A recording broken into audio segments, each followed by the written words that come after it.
Hello again. Today we're going to have a look at the Yongnuo YN300 Mark III. This is a great little studio light because it's remote control and it gives off plenty of light. It's got white light and it's also got the amber light. So the different Kelvin rates, basically what I'm trying to say. Right, let's have a look inside and see what this has with it. I did buy one of these and made a video 1 or 2 years ago, so we'll check that out and see if it's any different now to what it was before. Probably not, but we shall see. So there's the instructions. I haven't included photographs of these ones this time because pretty much you just have to turn the light on and turn the dial.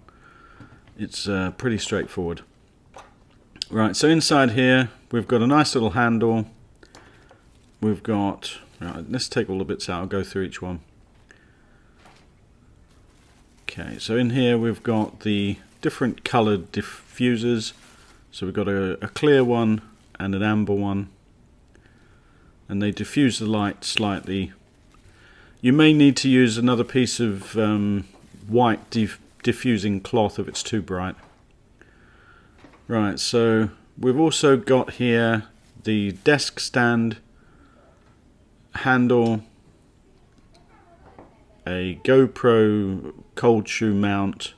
Oh no, it's not a GoPro one. It's a 4-tine one. Anyway, you can use this on a handle like this, and you can hold the light, so you can use it to direct the light in whatever position you like. Or you can take the handle off. It's got nothing in there. No, I thought it might have a 5/8 thread, but it doesn't. And this is the remote control. Looks like the exact same remote control I had before. Yes, it is. Right, so simple to use. You've got an on-off switch on the back of it. Some silica gel. Don't eat that. Right, so you put some 2 AAA batteries in there, and then it's got a control switch on the side of the remote control to switch it on and off, and then you can just choose the channels and switch the lights on and off, and it will do up to 8 lights, I believe.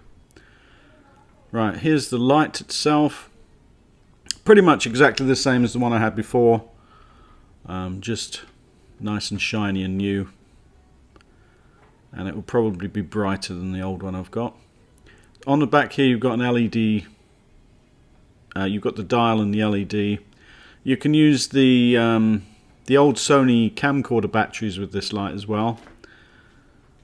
I can't remember the number.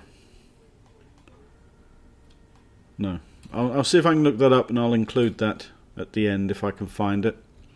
But you can take the old camcorder Sony camcorder batteries. Right, but I've got a power adapter here, so I'll getting tongue-tied. I'll turn it on and show you how bright it is compared to the other one I have on the left of the screen. I've got this one so that it gives a nice even light, so I've got one on the left and one on the right and one in the middle. So this will be on the right, and I'll show you what we can get. Right, so I'll start off quite dim, I don't want to blind you. So there's 10%, and it goes up, and you can change it from single increments to 10% at a time to make it faster if you wish. And you can do the, there we go, so if you dial it up it will change more orange. Touch the switch on the back there. There we go. It keeps touching on the table.